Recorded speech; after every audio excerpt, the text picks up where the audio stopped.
Dhammarut. Throughout the time that we spend together here, may you determine to train yourself, depending on the postures of walking meditation, and rhythmic meditation while sitting.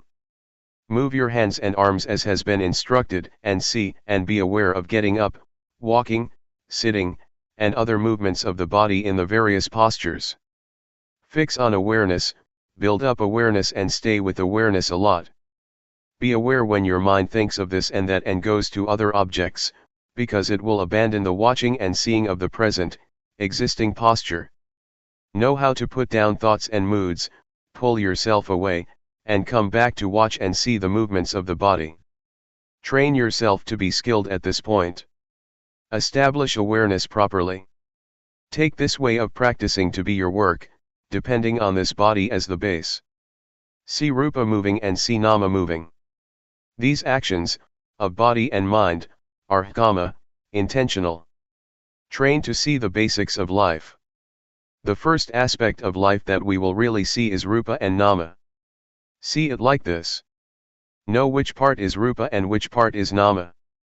Rupa is this body of ours, that moves to and fro in the various postures, such as walking and sitting.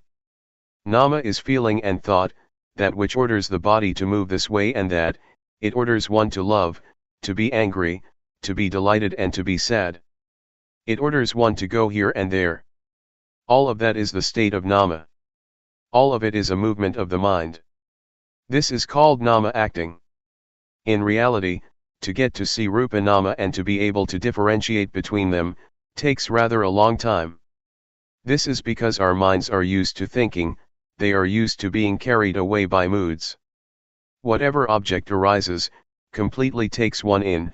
A thought of anger arises and one becomes angry, whatever one indulges in, one gets overwhelmed by. But as soon as we fix on being within limits and establish awareness, those moods that used to be so powerful, now express a reaction. Some people do walking meditation for a little while and get sleepy. Some people practice the rhythmic meditation and become restless, their minds go all over the place. They struggle hard and feel uncomfortable, burdened, they have headaches and tight feelings in the chest. There are these troublesome things that come up all the time, they are obstacles. Understand this to be ordinary. Don't be annoyed, uncomfortable and burdened by those various manifestations. Establish awareness, hold on to awareness well. Whatever states or conditions arise during the practice of meditation, recognize them, see them. Have crystal clear awareness. Recollect what your main duty is. It is to cultivate awareness, and to see the body as it is moving in its present posture. This is the foundation. As for thought or any moods that come to interfere, regard that as ordinary, take that to be objects that change according to the habits of the mind, that hasn't yet been trained. All right, when it arises, but our main duty is to establish sati. Be aware, arouse awareness in order to see the body, always see the states, conditions, and whereabouts of the body, as it is moving about as clearly as possible. Know how to put down thoughts and moods that are, continuously, changing, don't let them be obstacles. This point right here, might be a big issue for some, and not a big deal for others. Characteristics and conditionings, tend to vary according to previously accumulated habits. Sometimes the thoughts and moods that interfere are quite powerful. They might make one's mind think in line with them, until one is fooled and forgets oneself. The mind wanders away, it gets really fascinated with those things. Never mind. When we realize it, and are newly aware, be careful. Come back to fix on awareness and keep on practicing. The state of the mind wandering off and lacking awareness, the mind feeling uncomfortable and burdened, arises a lot when we first set out to train ourselves to develop awareness. It is the same for everyone. Because, originally, we are used to thinking all sorts of things according to our own untrained minds. Therefore, it is going against the stream of our old habits to try and establish and arouse awareness. So, it is ordinary that there are various obstacles. In the beginning, we must depend on devotion, and put forth a lot of effort to train and establish awareness, so that one gains awareness. Be determined to make effort with walking meditation and sitting, doing the rhythmic meditation. Make movements with the body and train a lot to be aware. Never mind if the mind loses awareness, and thinks of this and that 100 or 1000 times. Regard yourself as somebody who is still new at the training. Inspire yourself. Try and do the best you can. Keep establishing awareness consistently. When you lose it, you start again, you lose it again and you start once more. The state of delusion and forgetting often, and then being able to re-establish awareness, makes one begin to be able to differentiate, and one gets to know what one's heart and one's real character are like. One begins to understand how to adjust one's own mind to be aware. One knows how to put down changing thoughts and moods. These experiences teach one to re-establish sati faster and clearer. Awareness becomes more and more prominent, as long as one tries and puts forth effort. We now begin to really discern our states of mind, the states that are conditioned by thoughts and moods, and the state that is governed by awareness. We have more ability to know our own moods in time. And there is more awareness as well as awakeness. The conditions, of feeling uncomfortable and oppressed, of doubt and confusion, of restlessness and giddiness, and of feeling fed up, that used to be there, gradually begin to fade out, with each moment that our sati sampajanya begins to awaken more and more. Until finally, when we really have aroused awareness, and a sense of being awake firmly, we see the existing rupa and nama clearly. That's it. We now get to know about life. We get to know suffering, dukkha, the suffering of rupa and nama. We will understand that rupa or the body is a lump of suffering. It consists of parts that are always moving and changing. One really sees the unfolding of the various states, conditionings, and processes of the body clearly. Breathing is suffering, it is a conditioning, it is dukkha, it is an ordinary state that happens by itself. Swallowing saliva, blinking the eyes, opening the mouth, eating, lying down, taking a shower, putting on clothes and so on, is all dukkha. They are ordinary conditionings of the body, that happen by themselves. Most people have never seen the states of the body, and the course that it takes, according to reality, like this. And then, through ignorance, we create another kind of suffering to mess up our lives, namely nama dukkha. Nama that we have not trained yet, nama that thinks according to what one likes, wants, and desires, nama that is still full of attachment, concocting up thoughts and views based on a self. This is another kind of suffering that we don't know about yet. This is a kind of suffering that is something unfortunate in our lives, that we have never studied or tried to understand. This nama has never been trained, has never treated rupa, nor one's own life fairly. But as soon as we see, train, and refine ourselves, and we know how to arouse and establish awareness, waking ourselves up, the very quality of sati acts as the judge. It is the most honest court. The kind of suffering that doesn't arise from dukkha, from the natural state of the body, awareness discerns it. Awareness brings it to a halt. Nobody can stop dukkha, the ways of the body and of life. Those states just happen, we have to be aware of those conditions, to acknowledge, deal with them and look after them, so that there is a state of normality and happiness for as far as conditions allow. But the suffering that is due to thought, that is due to nama, that is due to all kinds of wants and desires, is a state that is something untoward. It arises because of our thinking and our beliefs. This is what awareness sees. It stops and pacifies that kind of thinking. Awareness knows how to put down and pull oneself away from thoughts, in those circumstances. Awareness really acts as the judge because when one is aware and awakened, it really treats rupa and nama, and one's mind, fairly. One's life begins to be different from how it used to be. Before, one used to be a slave of moods and desires, and one used to fall in the trap of thought all the time. Thoughts, speech, and all actions used to be dictated by moods, by one's own character, every moment, every time. But now the time has come to wake up and establish awareness. Our body then has more freedom, one doesn't have to be under the power of desire anymore. Like if one was addicted to cigarettes and betel nut, and used to roam around and booze. One has been a slave all the time of desires, to have and be on the sensual plane. As soon as one is awakened through sati, one abandons that sort of behavior at once. Awareness knows how to differentiate and it knows how to properly reflect, it really sees things. Oh, this clearly is suffering. How could I indulge in those things and be such a fool? The things that one used to wallow in and be intoxicated with, really drop off our minds. There is no more desire for cigarettes, betel nuts, and booze. One completely does away with those things. For example, myself, I used to be someone who believed in superstition and I trained myself, until I was an occult healer. I used to calculate auspicious occasions. I had all sorts of amulets and whatnot, a complete mess. Before I could go to sleep I had to recite all kinds of verses and chants. My room was full with sacred and holy objects. Flowers, incense, blessed water and so on.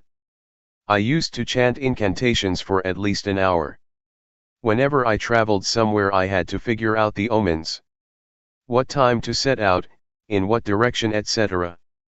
Going to the forest, I first protected myself from fierce animals with spells. There was really a lot of stuff. And then I met Luangpor Teean. I trained to develop awareness with him at the Budayana Forest, Loy Province, in 1966. For a full month I trained and strove, before I was able to establish awareness and arouse a state of being awake. The various things that I used to think about, believed in, and practiced by way of different ceremonies dropped off. They really dropped off me. Sati was crystal clear and I realized, oh, it really is because of thought, and my own firm belief that I indulged in those kind of views for many years. I was really going over the top at that time. Now I knew how to be aware, how to train and strive, doing walking meditation and rhythmic meditation. I practiced in the same way as you are doing here now. I trained in awareness, I trained and trained. From being carried away through thoughts and moods, I gradually became more aware and awake, awareness became more clear by itself. After there had been an upsurge of being aware and awake, I felt that my life had revived and strengthened, it was really more dynamic. I felt that my mind was happy and at ease. Many conditions certainly were more distinct than before. It felt like a mountain or a heavy weight, that had been weighing down my mind for ages had been lifted off my life, almost completely. I understood what old people meant when they said, heaven is in the heart, hell is in your own mind. This took on a profound meaning for me. Awareness stood out. It felt as if being aware and awake happened by itself. I didn't have to support it as much as when I first started out. Whatever I thought, said, did, the movements of the body, doing walking meditation, I really did all of it with awareness.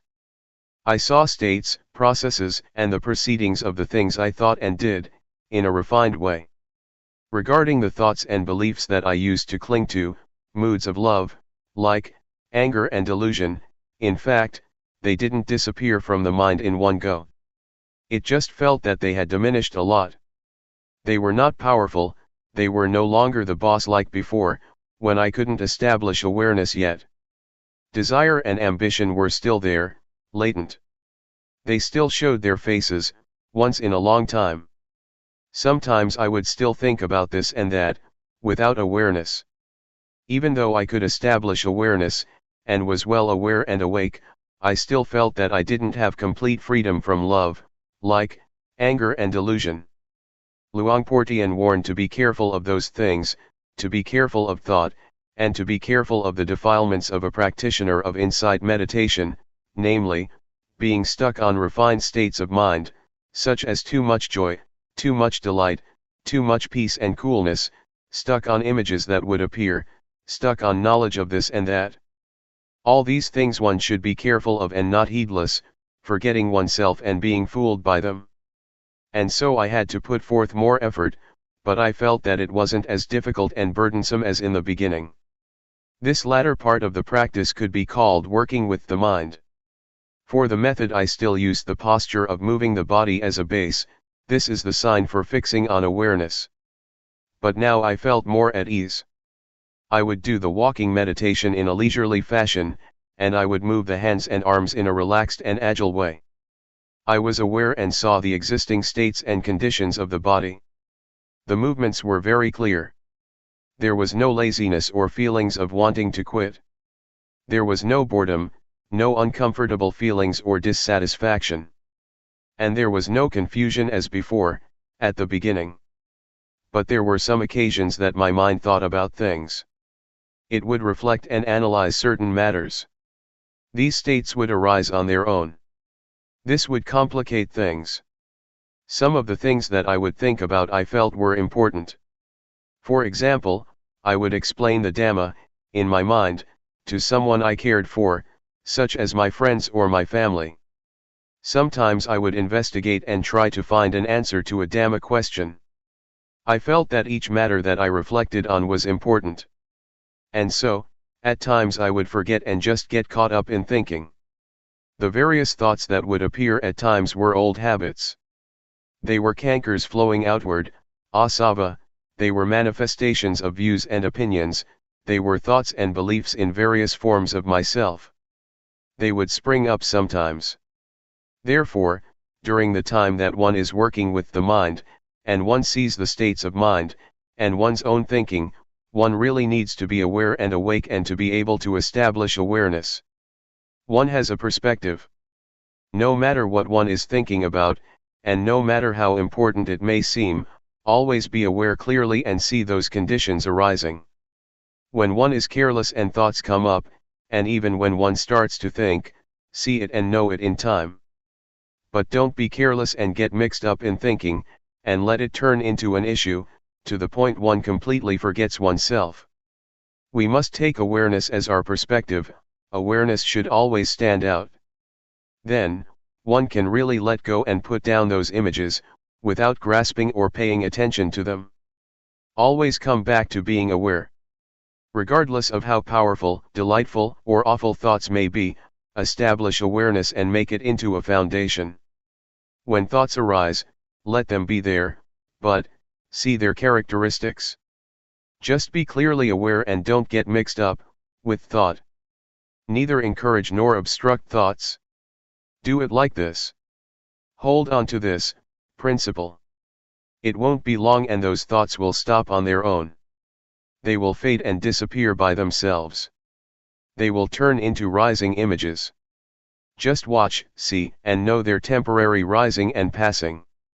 In the end, awareness will still be as stable and prominent as it originally was. Actually, the method here is the same as when we first trained to establish awareness. The only difference is that, in the beginning of our training in the development of awareness, we put emphasis on establishing awareness, on breaking through the encirclement of the various objects, and so we give emphasis to focusing on the movements of the body. We do this exclusively in order to have a foundation, or sign in training in the setting up of awareness. We create awareness because in the beginning of our training, states of mind and mood still have power. We are still accustomed to thinking, and this gives rise to some kind of mood that we are familiar with from the past. So we are not yet interested in watching and seeing thought, as we are in the later stages of working with the mind, because one who is not able to establish awareness is like someone without a place to stand. One easily loses one's footing and slips. When we watch thought or powerful moods, we get drawn into feelings of like and dislike. We tend to get carried away with things that look as if they're easy to watch. We can't yet differentiate between the object and awareness. Even though we know and see that we experience a certain condition, we are still not able to give it up and put it down.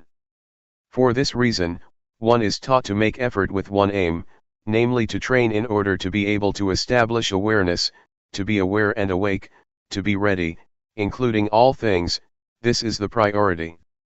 Make use of the postures and movements of the body as signs, and exercises to train in focusing on awareness. No need to be very concerned with thought or your state of mind. When we get to the point where we have established awareness, the mind is awake and we have a perspective on life, that's it. Now we have the ability to face thought, to see the mind, to see the stream of our own thinking in a straightforward way, without our mind slipping and sliding, getting caught up in thoughts. Therefore, only someone who knows how to set up awareness will be successful in working with the mind, someone who arouses both awareness and a sense of being awake. This period is important for getting to know oneself in a straightforward manner. One comes to know how to let go and put down one's moods, thoughts, beliefs, and conceited opinions, really becoming absolutely free. What kind of character and disposition did we used to have? What kind of things did we think about and believe in? To what extent did we have moods of love, anger, and delusion? We will really see our mind states, clearly as they occur, in a simple way. From the conditionings of mind that come up in thoughts, turning into moods, issues, and various matters, periodically or momentarily, Yanadasana, knowledge and vision, arises, one really gets to know oneself. Oh, this is how I think, I get angry this much, this is what I believe in. One will see conditions one by one, according to the thoughts that appear momentarily, relying on the perspective of life, the main principle, knowing how to establish awareness, being in control with awareness and being awake. The mind doesn't flow and comply with the moods and thoughts. Wisdom knowledge will arise within us, and we will be able to reflect and differentiate between desires and reality.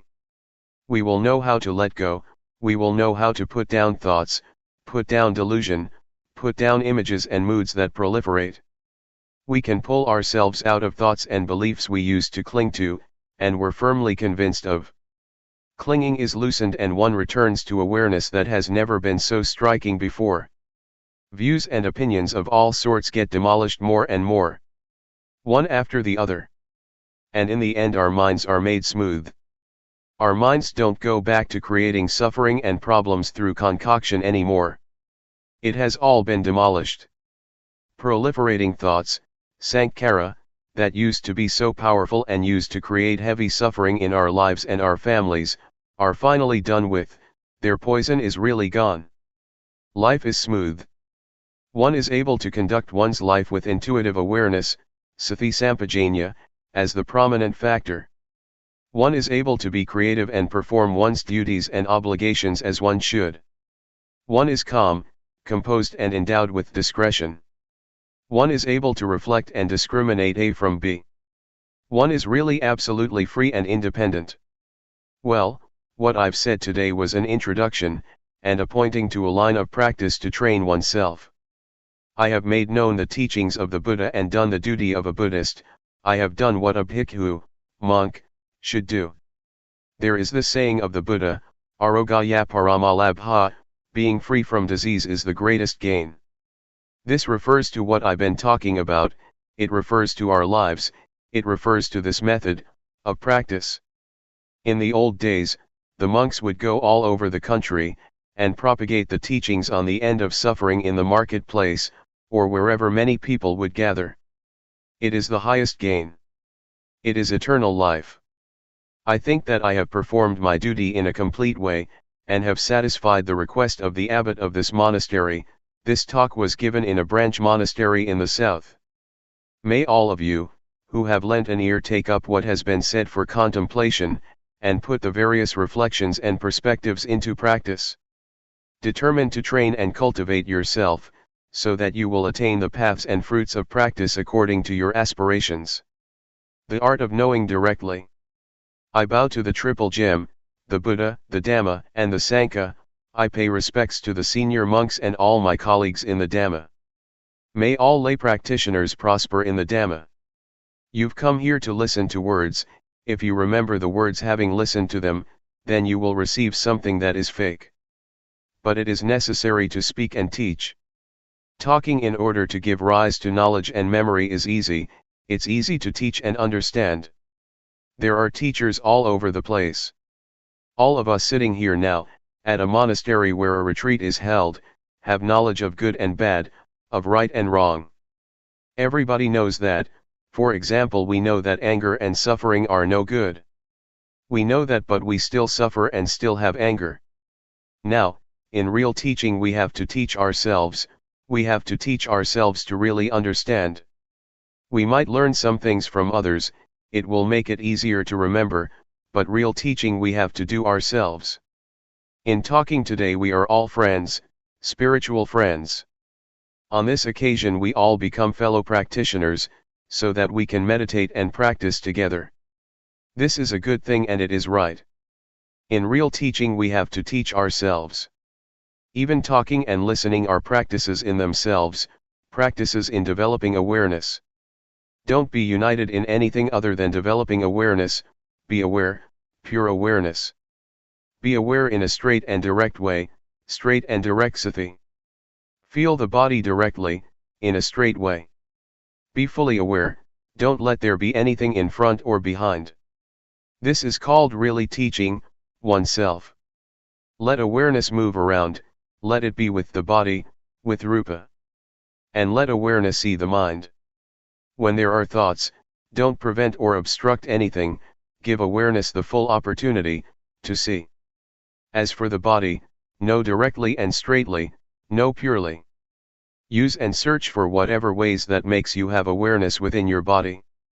Make it direct and straight, know immediately. But some people don't do it like this. Before, I was the same myself, I didn't know directly and straightly. I reserved it and knew other things and there were thoughts. Why do we do it like this?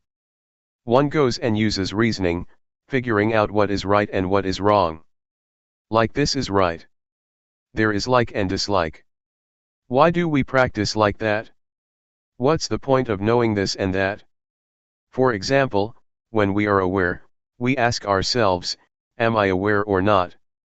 Is this sati or not? Is this kind of knowing, awareness? Or is it thought? Sometimes we're thinking, and we don't know what awareness is, and so there is a division all the time. Reasoning and perceptions of right and wrong come to interfere with practice, and so one doesn't practice fully. No, no, no, no, be aware.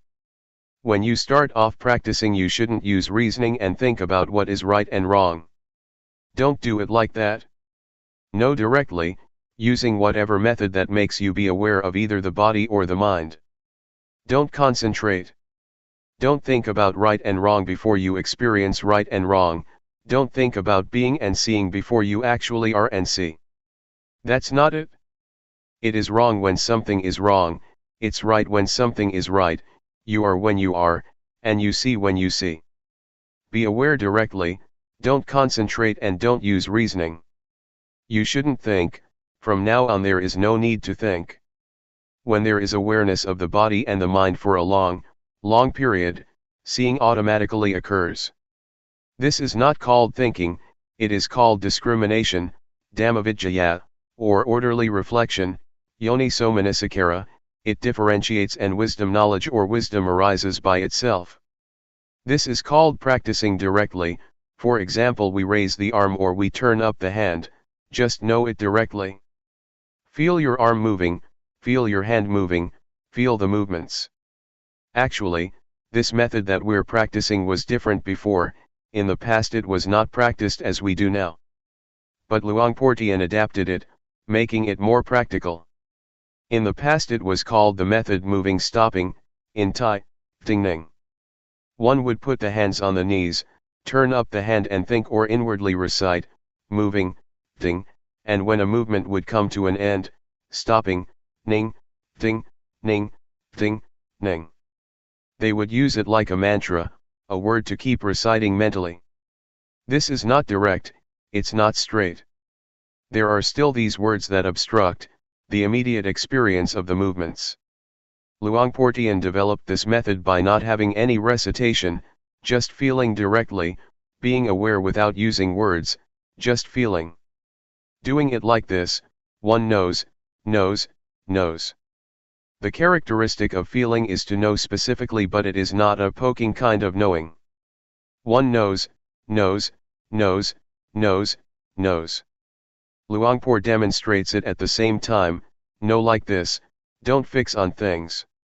Some people know in a concentrated way, they concentrate and follow the movements, this makes awareness into something with a time span, whereas awareness should be momentary, moment by moment by moment. Doing it like that, it becomes into a practice in tranquility meditation, which it should not be. That may well make one feel uncomfortable and discontented, or stiff in the chest area, sleepy or all tense. To know directly is to know in a cheerful and clear way. Knowing, knowing. In one sequence of movements one knows 14 times. This is pure knowing. Don't let there be any separation, let the quality of knowing really contact the body. Let them really come into contact with each other. When one knows in this way, one will become skilled for sure. When there is experience, for example our hand often comes into contact with something, we are bound to become skilled. I used to be a little bit of an artist as a musician. It is an art in itself to contact with one's fingers the holes of a flute or the hammer of a xylophone. The fingers contact the holes of the flute and the most melodious sound is brought out. But when we push too hard it is a kind of concentration and the sound will not be as good. If we go and count the holes in the flute we can't play well, because the finger movements have to be just right in order to produce the right tone. Being aware and contacting the body directly and straightly, is an art. There is no need for reasoning, know in a pure way. Know in a sober and clear way. When you really make contact with the feeling it is an art, you will be skilled in it, and you will know crystal clear.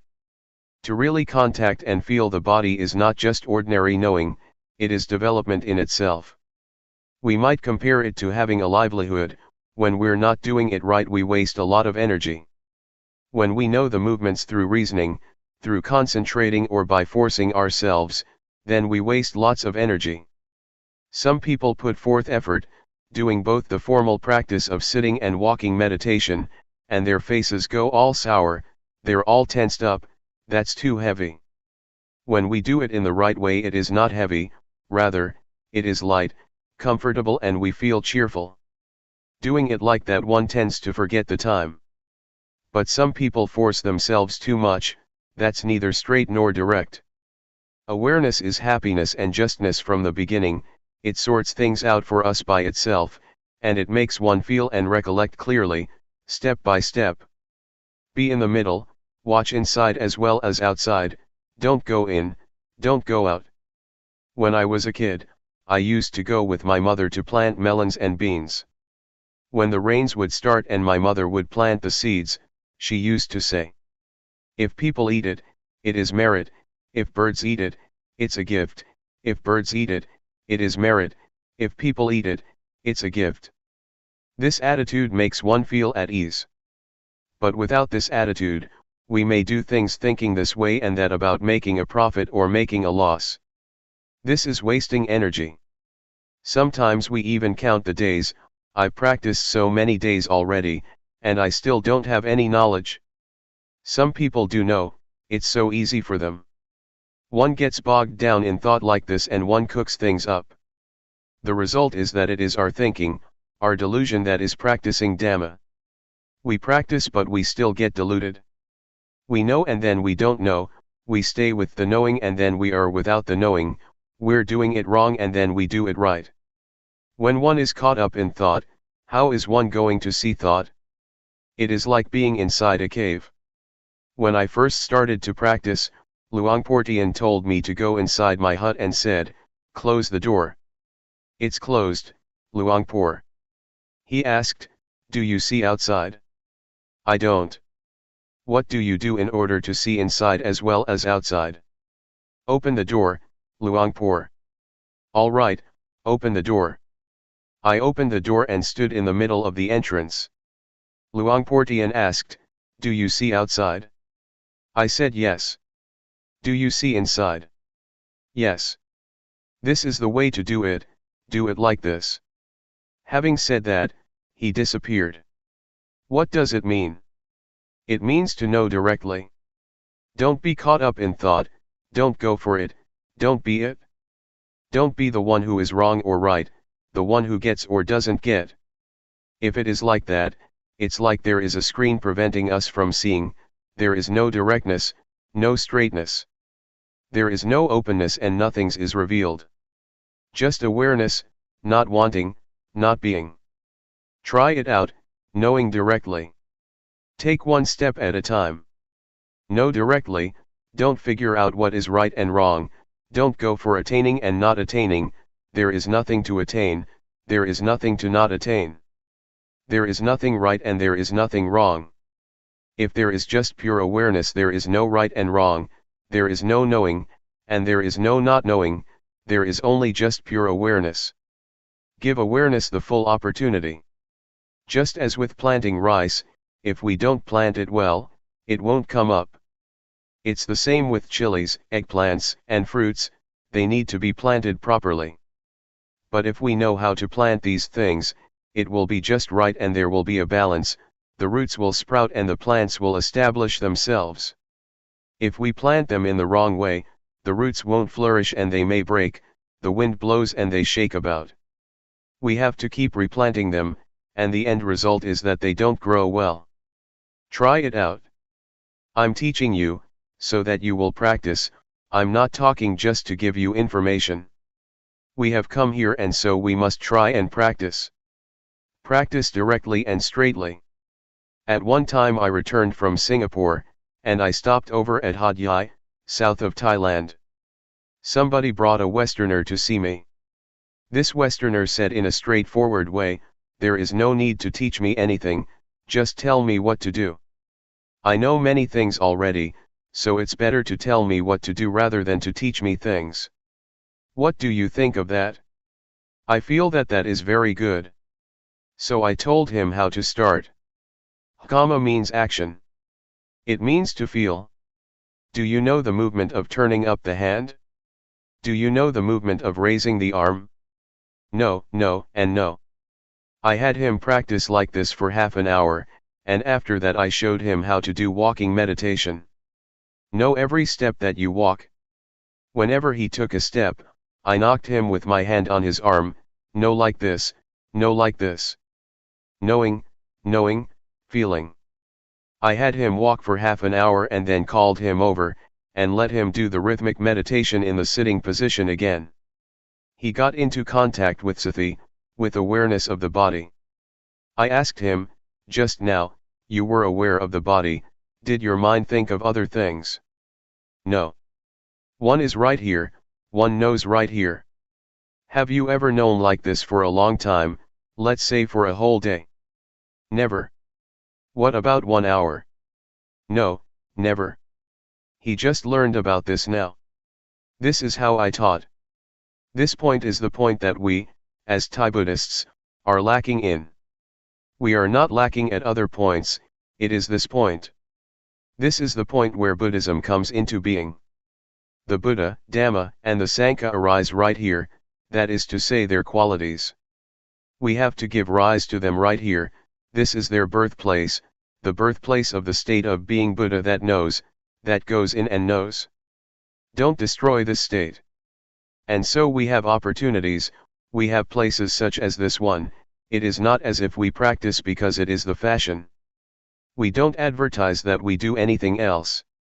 To perform rites and rituals, make merit and offerings and so on is not the right way. To do it right in line with real awareness one has to practice like this. We have to spur each other on to practice, to live like this. The activities of Buddhism have to start off with this method, we can't deny it. We need places and the environment, and we have to persuade each other to come and practice like this. In the mornings and evenings, there are Dhamma talks as well as practice, this gives good encouragement. And so we come together to practice in this style. What I'm saying now is not for memory, it is for practice. Putting it into practice in our bodies and minds, coming into contact with ourselves. When I use the word sati, we know, we feel it at the same time that we hear it. The things I talk about exist in us, they are there, in all of us. The more I talk, the more we see ourselves. What do we see? We see what I'm talking about. For example, feeling, we all feel, even when we don't do anything in particular. When we are skilled, we don't necessarily have to make movements with the hands and arms, we just sit there. Feelings are there already, the blinking of the eyes can be felt, breathing can be felt. The quality of knowing that knows the blinking of the eyes, is feeling, it is sati. The quality of knowing that knows breathing, is feeling, is sati. Even when we don't do anything special, there is awareness, no matter where we are, even when we just sit there, there is awareness. Spiritual friends, inner sages, the paths and fruits of practice. May the words I speak be your spiritual friend, Galyana Mitta, awareness is our spiritual friend. Associate with these things, associate with the sages, I don't mean to associate with this or that person, that is good also, those are the external sages, but the real sage is within, awareness. Try to associate with awareness for 7 days. To know directly and straightly is called, associating with the sages. Do you see that? When the Buddha expounded the first discourse, Dhammajjokhappavatthana Sutta, to the group of 5 disciples, the Brahmin Gondhanyo, opened his Dhamma eye, reached the first stage of enlightenment. He was the first monk disciple of the Buddha. A few days later, the other 4, Vappa, Padya, Mahanama and Asachi, also opened their eyes. The Buddha pointed to and talked about, the 2 extreme modes of practicing which should not be followed through, Gamesu Gama Sukali Kanu Yogo, and Athahiki Lamatanu Yogo. The path is the middle way, the path for the mind to walk, the path of the mind is called, Magga. Magga or the path, is this awareness. Awareness or the quality of watching, of seeing, of knowing, is called the path. Whoever is always aware is walking the spiritual path. The path is a vehicle, it is as if one rides in a vehicle that leads one onwards. As the Buddha mentioned the path, Gondhanyo was practicing in awareness. Finally, the Buddha presented the Anathalakkana Sutta, the discourse on the characteristic of not-self, as follows. Is form permanent? Answer, no, it isn't. Does something that is impermanent have value or not? It doesn't. Should something that is quality-less be clung to, as a self or oneself? Obviously not. This way of teaching by the Buddha, by inquiring, is not telling people, rather, people see for themselves. This is teaching in order to see, in actual fact, one teaches oneself. Another person can teach one to know, but in order to be, one has to teach oneself. Can you do it now? Do you have awareness within your body yet? Try again. When walking, feel it, feel it. Sometimes thoughts come up. What do you do when that happens? Well, be aware. Be aware. Focus. Know the body, as it is moving. When there is awareness, are there still thoughts coming up? Can you solve the problem this way? Can you change thoughts into awareness? You can. As soon as awareness arises, the thoughts stop. So, know the movements of the body well. A thought comes up one time and one knows, the body, one time. This knowing is the right way to teach oneself. Teach yourself often. The more thoughts the better. But some people are interested whether the thoughts are right or wrong. They think that thinking is wrong. On thinking, see the thought, there is no right or wrong, there is just seeing, seeing thought, knowing thought. As soon as one feels that there is a thought, everything comes to an end. On seeing thought, skill arises. The state of seeing thought, seeing it often, is an art. It is like seeing somebody's face. When you see somebody for the first time, you might forget again, but when you see somebody many times you become familiar. This not just ordinary knowing, you know his or her character, what kind of person this is, whether you should connect with him or her or not. Some people see thought, and think that it is wrong. When a thought pops up, it's wrong. This is wrong understanding. That's not right. This is similar to that time that I was up at the monastery on top of the hill at Bohom village, Luangpor Teean's village, in my early days of practice. Luangpor Teean wanted me to stay there at that time. There were many people practicing. I was doing walking meditation with another monk. He was lower than me because it was a hill. When he got tired he sat down, and then I heard these strange slapping noises, pat, pat. He slapped his own head with his slippers. I walked over and asked, "What are you doing?" He said, "The mind thinks all the time, I don't know why, it's crazy." This is not seeing thought anymore, he got caught up in it for sure. He was punishing himself for it. Doing it like this is to go in the wrong direction. It is like planting rice and pulling it out again, they won't take root, there won't be results. Therefore, when thought arises, don't consider it to be good or bad, just see it directly. Thought is useful, we'll get to see it. There is nothing wrong with it. Thought arises, that's good, we'll see it and be aware of it. Knowing it in a cheerful way. On seeing happiness you go, on seeing suffering, heat, cold, This is Vipassana, insight, in small ways. This is being a meditator. If you are the one who is right or the one who is wrong, then you have taken birth and you are caught up, you are still deluded. There is no knowing. This quality of knowing is completely neutral. It can be applied to anything, it is absolutely fair and can be used with everything. We're not looking for faults, I don't like wrong, I like what is right, I like knowing, I don't like not knowing, it is not like this. If it's like that, the quality of knowing will not prosper, it gets cut and divided up, it gets separated all the time. Do you understand what I'm saying? Have you realized this? When you know, are you satisfied, and when you don't know, do you feel sad? When it's wrong you feel ill at ease, and when it's right you feel good. In the past, I've asked people, having short interviews with them at Sukato Forest Monastery. A lot of people used to come to practice. I asked a girl how things were going. She said, "Today it was a real hassle, I don't know what I was thinking, I was all tense. It wasn't like yesterday. Today I was really in a mess." I said to her, "This is not the way that a meditator talks, try saying it another way." She thought for a while and then said, "Today I saw the mind thinking, I saw it being tense." That's the way to talk. In the first version she was caught up, but in the latter she saw it, she became smart.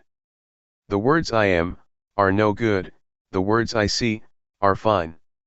Do you understand? What is it like for us here? Being or seeing?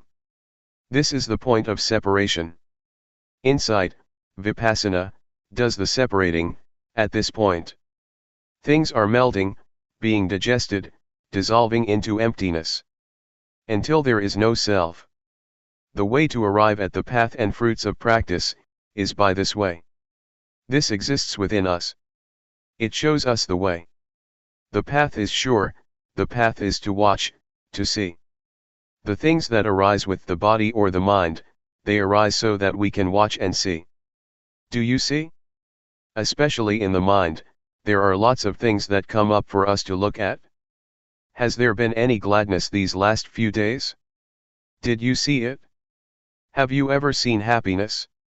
Have you ever seen suffering? These things come up for us to see them. What about satisfaction? Have you seen it? Dissatisfaction. This is the path. If one sees, then there is the path. The middle way. The way to get to the path and the fruits of practice is right here. At the point of seeing and not being caught up. Things arise in order for us to see. Some people may experience tension, do you see tension? Some people may experience dullness, do you see dullness? Others may see thought. Do you see it? One cannot grasp hold of the mind, there is just seeing and seeing. Develop this state of watching and seeing a lot. Develop the quality of seeing a lot. See the body moving, see the raising of the arm, see the lowering of the arm. Know and see. Knowing and seeing. When things arise that we don't want, things that we didn't intend, see that also. For example, thought, we didn't ask for it, it just arose. When we see thought, thought comes to an end. When we fix our awareness, the quality of knowing does not fail, as we might think. It is good to have thoughts arising. This way we get to see them, see the mind thinking. Sometimes many things come up, happiness, for example, and one is smiling inwardly. Don't grasp it, don't be it. Establish yourself on the specific characteristic of a meditator, watching, seeing, and not being. This is not wrong, and this way you won't waste time. But some people get caught up and waste lots of time. They get caught in joy, calmness, visions, defilements due to insight, analytical knowledge, and all sorts of things. They fall in the well of knowledge, and know this and that. One wastes lots of time this way. There is no need to know all that but see it. It is like coming here by car from another province. On arriving here there is no need to teach about the things that one has seen as one passed through. But some people will stop and rest when they get to a nice shady tree, others get sunburned. They get caught up and grasp onto the states that they come across. Just pass through. Don't want anything. Some people want this and that, right and wrong. This is desire, I want. This is not right. Especially when it comes to the mind, one cannot grasp hold of it, there is just seeing and seeing. When there is real suffering, the Dhamma becomes valuable. Maybe some people don't understand. Never mind. I'll just talk anyway. When you're in a bad way, you may search for it, and it may be useful at that time. Yesterday I talked with Luangpor Teean. He said, with what I'm saying I'm not giving people knowledge now, that may not be possible, but in another 20 to 30 years from now, people may come to realize it, or when they are down and out, because they have heard these teachings, they may look for a way out and practice until they know. For example, I say, don't be caught up, watch. Maybe, when we bear great hardship, we suffer and it hurts a lot, that we recollect what I said, watch it. And then we watch. The state of watching will probably help to solve the problem. When we come into contact with the state of watching, we might be released and liberated from that condition. We may be able to let go and put things down. At present, there may still be plenty of excitement for things, maybe we want this and that, there is no suffering yet. But when suffering arises, Dhamma will be valuable. So I'll talk just in case, so that you may hear it. But actually it is not beyond us to practice, and that is why we meditate. Intention is what classifies beings. Let's start from here.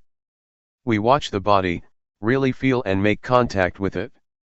Sometimes, as we're watching the body, something comes to interfere and it makes us lose it, it incites delusion. Thought for example, or drowsiness, and the various hindrances. 5 hindrances are listed by the Buddha, namely sensual desire, ill will, sloth and torpor, restlessness and worry, and doubt and uncertainty as the last. It is our chance to see them, to see that which is wrong and that which is right. See both right and wrong. This is called having arrived on the path. The things that make us deluded, such as the hindrances and proliferating thoughts, will be seen by us. But some people go and get caught up in them. These things are not without value, they teach us valuable lessons when we get deluded. But some people judge delusion, considering it to be wrong. This is a cause for failure in practice. It is not like that. When there is delusion we give rise to knowing, this is a valuable lesson. In this way we get experience, the moment delusion is there once, we have one valuable experience. When many thoughts arise that induce delusion, or sleepiness, we know, and we relate to these things in the right way. These things then have value for us. It is like learning at school, the teacher teaches when the children make a mistake. He or she teaches how to write the letter A. When a child writes an E, the teacher sees that it is wrong and corrects it. This way the children learn to correct their mistakes at the time that they make them. This is valuable. But if a child makes a mistake and the teacher doesn't teach, it is bad fortune for that child. We are the same, when there is something wrong, and we are the one who is wrong, this is our misfortune. But when something is wrong and we see it, and we solve the problem, this is our good fortune. Mistakes are teachers. But what someone else says is wrong is another thing. As we practice here, we know our own mistakes. Whenever we see something wrong, we change it into right. When we see suffering, we change it into no suffering. When we see anger, we change it into non-anger. This is up to us. Others can't help us with it. Others do not see the thoughts in our minds. But we can see it. Other people don't see the anger, desire, delusion, defilements, craving, lust, and torpor in our minds. We have to see it ourselves. We might see these things in other people a little bit, from external expressions, but there is nothing we can do about it. But when we see these things in ourselves we can solve it. Try it out. Don't think you are powerless. As soon as sleepiness comes up, one yawns and drops off to sleep. This is called falling for it. If you get easily sleepy, then find some way to do something about it, don't just give in to it. Fight it a bit. Try looking up to the sky or the top of a tree, look around you, look far away in the distance. Imagine it is daytime, that's not the time to lie down. This is the time to practice, nighttime is the time to lie down. If it doesn't disappear, then get up and wash your face or take a shower, fight it a bit. Don't sit there nodding about. If that is the case, you've really lost it. We have to be awake. Open your eyes, fully, and be aware. You can do it. It can be changed, it can be solved. Meditation means to do good a lot. The words hapathipati in Pali language, and hapathipat in Thai, mean to practice. The prefix, hapatha, means to come back, to return or to solve. It is not a matter of doing sitting and walking meditation all day long, but never solving the problems. One thinks for an hour or two while practicing, that is not putting forth effort. It is laziness. A practitioner is one who changes wrong into right, delusion into non-delusion. Whenever there is delusion, change it immediately, this is useful. When something is wrong, change it, know it immediately, practice.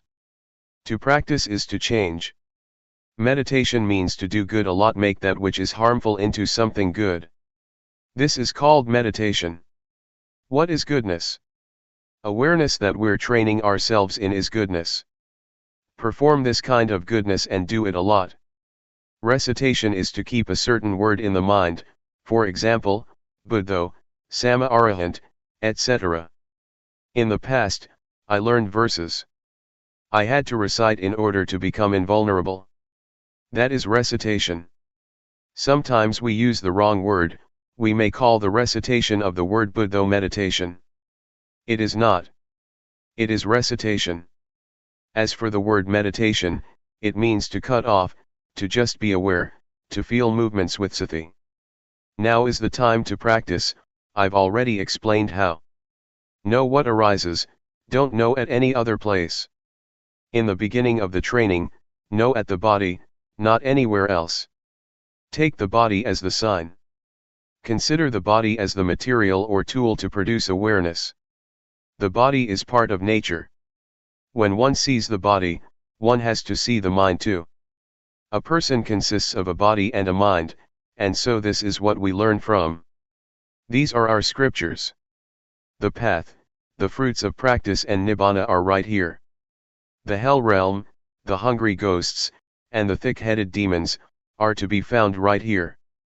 Realize this. Don't be fooled by things. Don't let the body or mind fool you. This mind can be developed to the end, until there is no more suffering. To be aware is to study. Awareness or sati will become skilled in the ways of the body and mind. It is right here where you will finish your studies. Students study at various institutes. When they finish they have what you call a PhD. But awareness is the real study. The word study means to integrate. One sees sila, samadhi, and panya. It is awareness that studies the body and the mind, until it is skilled. It could be called full knowledge, parinya. As I said this morning, there are three kinds of full knowledge. 1. Yatha parinya, full knowledge by way of recognition. 2. Dhyana parinya, full knowledge by way of clarification. This is rupa, this is nama, this is suffering of rupa, of nama, this is disease of rupa, of nama, this is convention, constitution, and ultimate meaning. 3. Pahana parinya, full knowledge by way of abandoning. Some things in the mind can be absolutely abandoned, completely changed. The mind can be developed, don't think it is a hopeless job. As I said before, someone who is angry is at the end of one's rope. If not, then there is no problem, just normal. The state of watching is normality. Normality is the spiritual inheritance. Complete normality, until there are no more changes. Until it is stable. Attain to this state. You have the right to. The thing that leads one to normality is the state of watching, watching and seeing, and having seen not being caught up. The mind returns more and more to normal, it becomes pure. The pure mind does not get concocted. This is the spiritual life. The spiritual life doesn't mean a shaven head and yellow robes. The living of the spiritual life is this. Awareness. Knowing a lot, knowing often, being aware often, and the mind will gradually get purified. When the mind is pure, and stealthy thoughts come up, it doesn't want them, they are wrong. When anger arises, it doesn't want it even more, it is wrong. Restlessness, defilement, and worry, that's not it. That's not normality. The mind is like that, if it is not right, it doesn't want it. The mind sees and solves, it sees and doesn't want. But some people don't know, they'll take on everything. They go for happiness, delusion, like and dislike. They get caught up in all things. This one mind can be caught up in thousands of things. Then there is no freedom. No spiritual life. No purity. No normality. This way of practicing of us, has definitely not changed for over 2,500 years, it still stands up to verification, it is a science because it stands up to verification. The religion that will lead the world is Buddhism. These days, scientists say that the religion that will lead the world is Buddhism. Women will lead society, men will be followers. Buddhism will be the leading religion. Especially this method of using movements through the rhythmic meditation, is very popular with educated people everywhere, both in Thailand and abroad. The reason for this is that it can be experienced, it is because we teach people what is true. Try it, raise your arm, do you feel it? This method of knowing challenges people, it can be proven, there are results. It is not limited to sex, age or nationality. It can be used and contacted by all. This is the most universal method. It is our good fortune, that 30 years ago it was Luangpor Teean who set the fashion. It is most appropriate to every sex and age group. As Luangpor Teean used to say, don't take age to be an obstacle, awareness is the same for all. Therefore, I say that it is appropriate, that it is universal. It is not important whether one is male or female, whether one is educated or not. Just be aware, that's all there is to it. Nowadays it is getting popular. I have taught in many countries, I let people test it out. And everyone accepts it. It is real. It is a science. The body and the mind really exist, sati really exists. When awareness comes in to know the body and mind, then all things are stopped or tamed. This is the result of being aware of the body and mind. This is the most complete development of life, all suffering disappears, one gains good health and even the economy becomes better. Jump when you fall of the ladder. Before I came here, I gave a talk at Mukdahan province.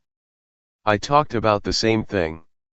I'm not boasting, but since I've been practicing I hardly ever get sick, my health is really excellent.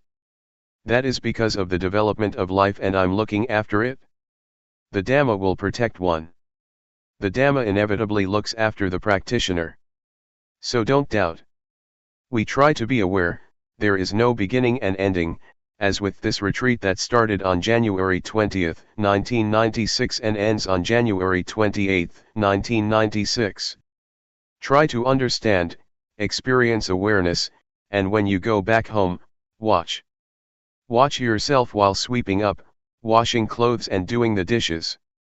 Prepare yourself, it may be useful. Jump when you fall of the ladder. This is a simile for dying. This may turn into an art. Now, we're not falling of the ladder yet, we're not using this knowledge yet. But it is good to know about it now.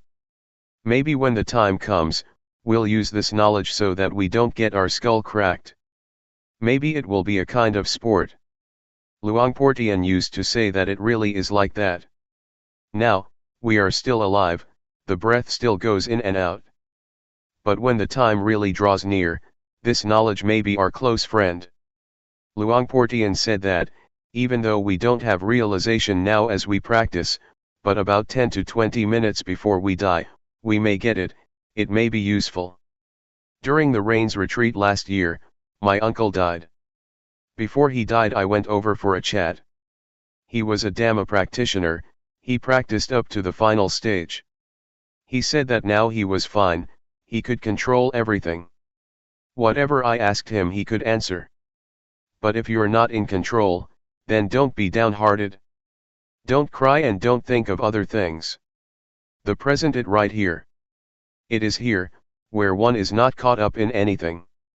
One is watching things. But if you don't have control you may be dumbfounded. Whatever arises is an object. Children, don't be alarmed, just watch it. Right now, Father is watching it, there is nobody who is born, nobody who gets old, nobody who is sick and nobody who dies.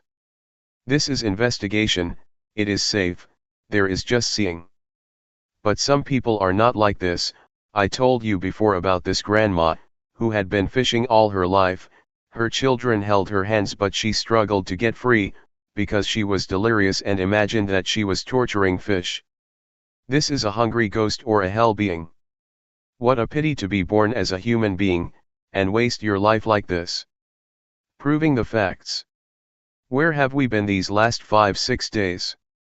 Some people may have been with their children, some people may have been angry with this or that person. Don't go out. Stay right here. Stay with the movements of the hands. Watch out, you'll become delirious. Prepare yourself like this. When the time comes, there should be peace. Consciousness, they call it. Now, we are still stuck, but we know. It goes out, come and stay right here. This will give rise to skill. You get stuck and you know. This is the state that is not born, doesn't age, isn't painful and doesn't die. It is not a place or a house somewhere. It all starts off with awareness, it leads us to safety. And in the end it leads us to the paths and fruits of practice. Every moment of awareness is a step. The mind goes out and we feel. Know a lot, enter into things with the quality of knowing. Both merit as well as virtue and generosity, and even liberation are to be found at this point. Awareness has already cut off a number of things. When we are aware we pass through evil, through revenge, there is no enmity, there is no ill will, there is no love and no hate. Do you see that awareness leaves these things behind? Awareness knows, and knows. It is the end of revenge, the end of danger, it is beyond everything. Is this real or not? This is genuine, this is real. Don't let anyone fool you. These days we get fooled a lot. Some people threaten us with hell and fool us with heaven. This is all external stuff. Try this out and prove it. Don't believe me, everybody should prove it for oneself. Make contact with awareness and prove the facts for yourself. I'm talking about the possibility. I'm your spiritual friend. Whether what I'm saying is right or wrong, you have to see for yourself. Practice today, do the rhythmic meditation. Be devoted to just this, with your whole heart. Do it fully. Whether you do walking meditation or do the rhythmic meditation, sitting under a tree, try to arouse awareness. Little knowing will turn into knowing more. This is our inheritance, our noble treasure. Build it up, you're still alive. Don't wait until you're dead, build it up now. Alright, what I've said comes from the way it is, it's not coming from memory. The things that I've been talking about, exist in everybody who is sitting here. With good intentions towards all beings that are determined, may all good qualities and the goodness that we have performed, be the power that will support and send you to the realization of the way it is, which is safety and immortality, no birth, aging, sickness, and death. 2 Dhamma fragments. A. Instructions. B. The straight way. Instructions, given at Buddha Mandala. The formal practice is really a formula in itself. One lifts up one's hand and one really knows. Raising the hand, one knows, lowering the hand, one knows, moving the head, one knows. No need to ask anyone. It is to be experienced for oneself in the moment. We know and see ourselves. We don't have to wait for even a split second. Turn up the hand and know, raise the arm and know, it is immediate. This is the real thing. What is real has to be verifiable, it is not a mind-made image. Don't go and think that it should be like this or that, just try it out and really experience it. Be aware. If you make the movements just right, one movement takes about 1 second. So in 14 seconds you complete one cycle of 14 movements, that is knowing 14 times. An hour is 3,600 seconds, if we know every time, then that is 3,600 moments of awareness, using the form of the rhythmic meditation. That's a lot. When there is knowing, there is no delusion. Suppose we stay with awareness for 2 whole days, or as the Buddha said, whoever has sati with the body and mind continuously, for either 1 to 7 days, 1 to 7 months or 1 to 7 years, will get one of 2 results, of which the highest is the attainment of arahantship, one who is far from enemies, impurities, one is a noble one, life is smooth, there is no danger. The Buddha challenged us with this. This is where we as Buddhists are lacking. Not anywhere else. Look at this park, Buddha Mandala, everything is huge. Thailand is a Buddhist country and all building projects get constructed. Except for awareness. Being with the body and the mind, there is not much of that yet. And so we're working on this. What happens when we are aware of the movements of the body and the thoughts in the mind? Try out to experience awareness. Steep the body and the mind in awareness, what will happen? Be aware for 10 minutes, 20, 30, an hour. Anybody who knows for an hour or 2 will know the difference between knowing and delusion. We will be able to make a choice, the mind will choose and take what is right. Delusion is not right. Awareness is right. The body can look after itself, when it is hot we take a shower, when it is cold we put on more clothes, when it is hungry we find something to eat, when it is tired we take a rest or a sleep. But the mind doesn't look after itself, unless it has been trained. It takes on suffering, it goes for anger, love, hate, like, dislike and so on. Sometimes it wants suffering and delusion. Some people go and buy delusion, they look for things to indulge in. They cannot remain still. Some people have never trained themselves. But when we train in awareness we can come into contact with it. Then we will be able to sort things out. We will side with awareness. But when we have never trained we don't know how to do that, and the mind will jump all over the place.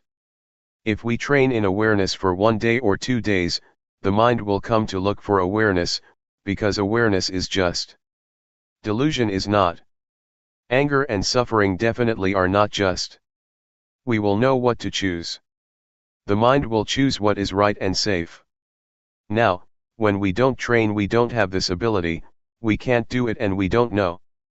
Everybody has knowledge, has finished studies, and is capable of making a living, but the mind hasn't yet come into contact with the justness of life. We know what is right and wrong according to reasoning. For example, we know that anger and suffering are not good, we know that, but we still get angry, even though we know that it is not good. That kind of knowledge is not good enough. One has to experience things. Reasoning is still convention, it is still not right. Sometimes people kill each other because of reasoning. But in practicing Dhamma, we experience things, we steep ourselves in awareness, we don't use reasoning, it is beyond reasoning, it is ultimate. Reasoning is still convention that is dependent on conditions. But ultimate reality is not reasoning, rather, it is a clear and evident experience. Seeing anger and non-anger has nothing to do with reasoning. Anger is not right. Non-anger is right. When we have experience, we know that delusion is not right, and that non-delusion is right. When we have experience, we don't have to ask anybody. There are no questions in reality, there is nothing to ask, there are only answers, and one has to answer oneself, not somebody else. This is ultimate reality, the truth. And so, we are practicing with this. We've tried it out for 3-4 days already. Testing and proving it. We use the body and the mind for this. What's going on there? You shouldn't think and see before you actually see, be right or wrong before you're actually right or wrong. Sometimes we turn to thought to find an answer, it may not be right. It all depends on how we think. We can all think according to reason, but thought does not last. Really, meeting with knowing and delusion is not thought. As soon as delusion arises, we are aware. That's not reasoning, one dives into it. Whenever there is anger, be aware and anger will disappear. That's it. Our minds rise higher and become more pure, there is more experience, more lessons. We don't have to ask each other what is real. Experience and try it out yourself, dive into it. Soak the body and mind in awareness. Try and add awareness to the body. We have a form of practice, using intention. Everybody, put your hands on your knees. Try. Who is the one who knows where the hands are? Are you absolutely sure that the hands are on the knees? Suppose I tell you that your hands are behind you, do you believe me? Yes or no? No. Why not? Because you see and know. Who is the one who sees? Do you see it yourself, or is somebody else seeing it for you? What is it that sees that the hands are on the knees? The eyes. Close your eyes, do you still see that the hands are on the knees? So it is not the eyes. That which knows that the hands are on the knees is called sati. The word satipatthana means the foundation or establishment of awareness. Establish the hands on the knees and be aware of them. Turn up the right hand. This is not the same as when it was still flat on the knee, is it? Are you sure? Raise the arm up a bit. Don't tense up or concentrate. Do it lightly and know.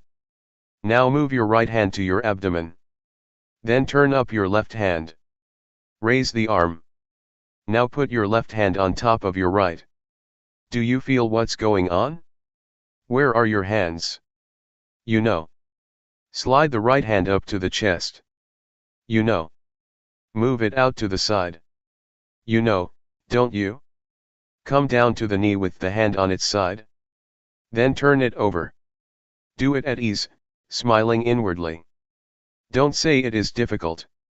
Move your left hand up a bit. No. Move it to the side.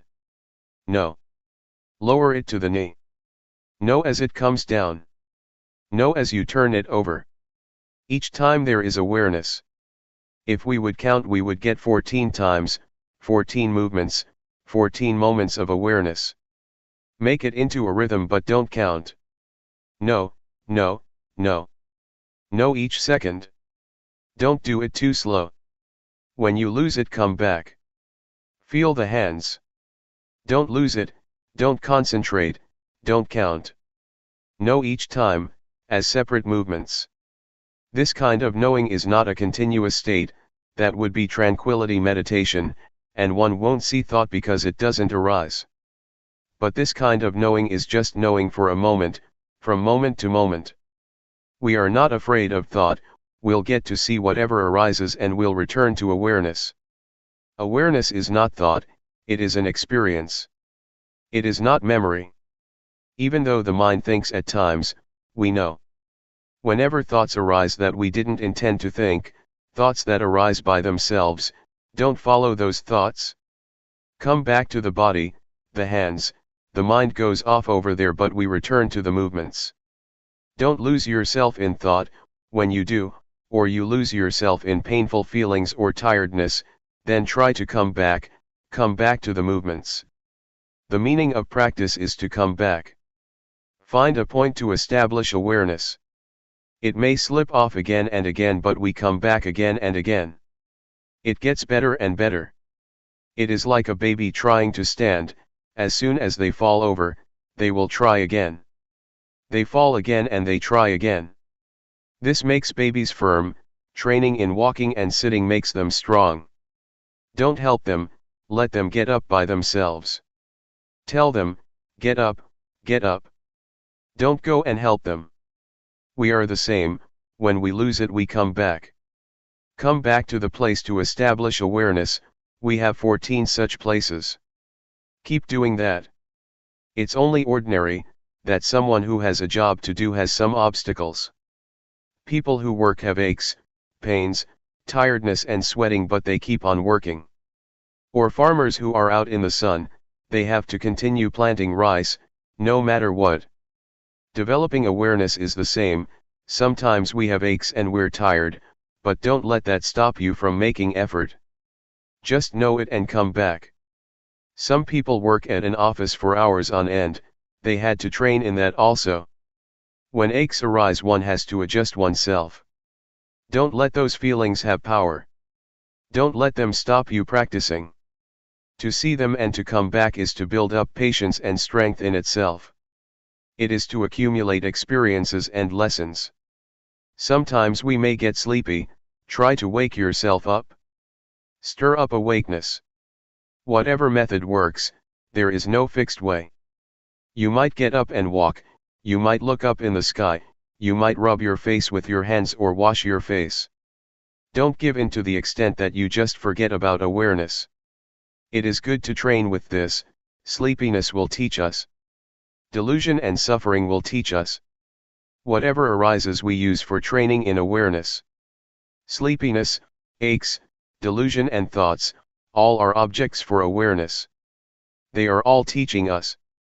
We get plenty of teachings, because awareness is that which solves the problems of body and mind. Awareness is truth. It relates to the body and mind differently than, for example, medicine. For a specific disease such as a stomachache, one has to use a specific medicine. Awareness can be applied to all affairs of body and mind. Sleepiness, delusion, and thought make us aware. Developing awareness is really extremely convenient. Everything is an opportunity to know. Blinking the eyes and breathing can be known. Apart from the formal rhythmic meditation, you can train with this and with that. Sometimes too much formal practice can make one weary. We should change the posture then. Adjust yourself a bit. If we have been in the same posture for too long we should make some change. Start anew. Make awareness prominent. A movie maker doesn't stay with one scene for too long. If sitting for a long time makes you sleepy then get up and walk, so that the quality of knowing becomes clear. Don't let sleepiness and delusion become clear. Keep adjusting. Do it a lot and awareness will become distinct and big. It has power now, it is easy to know. When we can't do it yet, it is easy to be fooled. When delusion is mighty, it is a burden, and so we try to train anew, and make awareness precise and clear.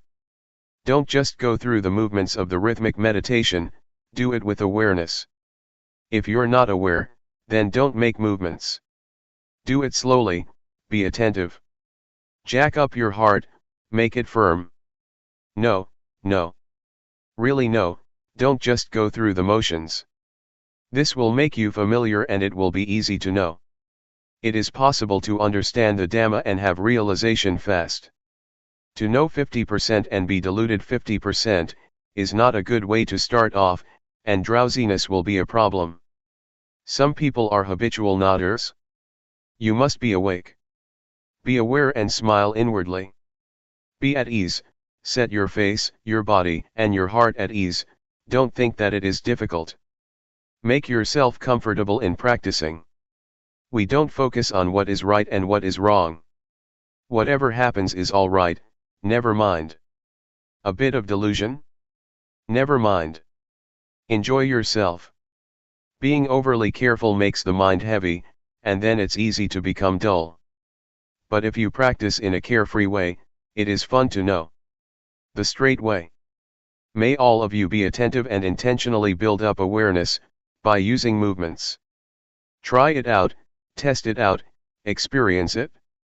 If we are aware of movements for a long time, awareness will abandon that which is no good. To be aware is to do that which is wholesome, and when there is awareness, the mind will gradually become clean, peaceful, and pure. The mind will be like a still lake without the wind blowing. The mind doesn't ripple, there are few objects of mind because of awareness. Awareness is what cleans them up and brings about a natural balance in the mind. Sati is awareness, it is nature, it is your friend. It makes the mind normal. When the mind is normal, it thinks only little. Because awareness makes it feel the present all the time. When there is awareness, the mind is pure. The purity of mind is what normality is. When the mind is normal, it is like still water. One can see fish in water that is still. One can see all sorts of things in the water. We can even see air bubbles of little fish. That is because the water doesn't ripple, we can see everything clearly. We can even see the reflection of our face in the water. Luangpor Teean said that, at the time that he was still practicing, it was as if somebody gave him a push when a thought came up. Oops, what was that? Another thought, and another whoops. Then, he saw it, the mind thinks. It is thought. The reason things happened like this, was because the mind was dwelling in normality. As soon as a thought would come up, that would make a big difference. Thought is something coarse. Before I didn't know that. I thought that the body was gross, but I no longer see it like that. When the mind dwells in a state of normality for 1, 2, or 3 days, the mind is pure, there isn't anything making it dirty. The mind experiences this pure awareness. Before, there would be thoughts and the mind would be soiled by them, there was no knowing at that time.